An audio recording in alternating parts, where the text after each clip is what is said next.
Now, this kit is your immunisation against illiteracy. This is the absolute, this is what is going to make the difference between the children who fail and the children who struggle. Because the children who have poor phonemic awareness absolutely need this. Here's the monster routine. Make sure you know it inside and out. So you don't, if I was to say to you, send a video of a child doing the monster routine, you know where to correct. And also, if I was to ask you to send it, you can do it yourself. This is the absolute gold. Now, they have to be able to blend the sounds. And because of sound, a phoneme is something they can't hit, they can't see. That can be very difficult for children. That's why we have these monsters. This is monster at it, and it means that when we introduce that pen, it's going to be nice and straightforward. The first picture of the sound for the monsters. So before we've even started that, they have to blend. Before they've even got to start learning these squiggles, they're going to follow the monster sounds to say the word it and spin. And we use dot fingers, dot hands, because of that action of segmenting and blending. It and spin. So these are all got an associated word that is created using at per itten. So one of the skills is just blending. Follow the monster sound, say the word. The other one is the monster routine. So if I had this out, I'll be able to go itten, spin. There's the word spin. Now, when the child is doing the monster routine, I think I need a few more of these. So children in prep have all got this. What they do in the monster routine is the teacher will say itten and the child circles spin. If a child can't hear those sounds and blend them, obviously they're not going to be able to, so the teacher would know that and would say spin, itten, spin, because they're telling the brain what those sounds are, putting it together. So they're saying the word, saying the sounds, putting it together. Okay, so then what the child does is they say the word over their board, spin, and they use their duck hands, spin from left to right, because they're organising it. This is what's going to go down here. Then they do their speech sound lines. Spin. Play it. Spin. And all of this is written there. So their duck hands, draw the speech sound lines, say it, play it with wiggly fingers. It's all laid out there for you. You must follow it. Don't miss any steps out. So they've drawn the speech sound lines, it and spin. So they're checking it with their brain all the time. And spin. They're saying the sounds as they're doing the speech sound numbers, and then of course they choose the right monsters to go on the line. So that monster represents the sound that monster represents the sound that monster represents the sound and that represents So in the first few days of prep, they're learning the monster sound at per itten, what the word is there, and they're practicing follow the monster sound, say the word, and they're practicing this monster routine. So this is all we're doing, and we're not even thinking about this at the moment. Those are normally introduced around about the end of week 1. Okay, so that's what we want the children to be able to do. The children can do that. You can set, do the word, do the monster routine up to there, follow the monster sounds. Then we know that their brains are wired to be able to do that. Okay, so let me just take you back, and when they put them back, they do it with the sound. Okay, let me just take you back to a child who has poor phonemic awareness, because it doesn't look like that, does it? With a child who's got poor phonemic awareness, you say itten, they can't hear what that word is, and it's nothing to do with their hearing, it's to do with the phonemic awareness. Their brain has to be taught it. So, like I said, one of the things is you'd be saying spin, itten, spin.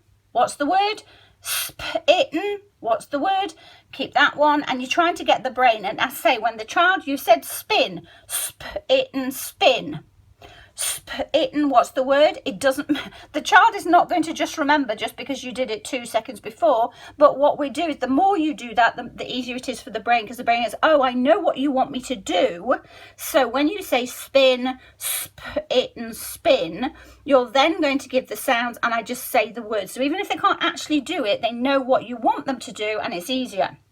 Okay, so a child, you said spin, give me a duck hands for spin, and they've gone they'll usually go something like and they're not sure where the sound, because they heard that first sound normally, or they've been taught that in preschool to listen for the first sound, so they're listening for that, but the rest of it is they can't do.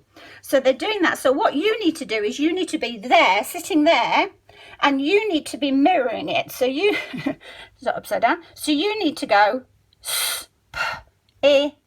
spin. Don't talk to them, don't ask them to look at your mouth, don't whatever.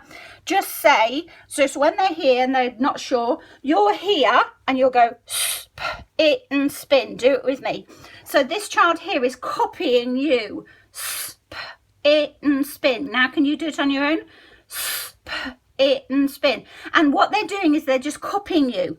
They haven't got the phonemic awareness, they're learning to do it. Now once they're going spin, even though they can't, they've no idea what that means, they're just copying you. So if it's a child who, if you go woof, they can go woof back. If you go woof meow and they can go woof meow, they can copy you. So all they're doing is copying you. Now once they can go say, right, now close your eyes and do it with your eyes closed. And they've got their eyes closed, so now they're just feeling it. And notice how this left to right is so important. It's not, you know, counting or whatever else. It's got to be in order. Spin.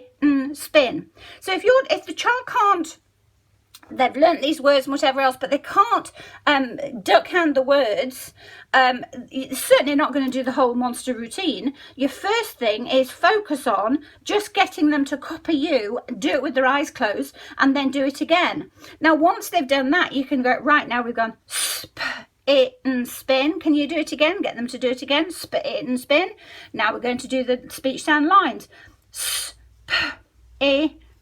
Spin. They can't do it, you do it, but you're mirroring it. So you're mirroring it, going spin. Can you do that? And they do it again. Rub it out. That's what's so great about whiteboards. Do it again. Spin. They still couldn't do it. Okay, do it with me. Okay, so imagine I'm there and I'm going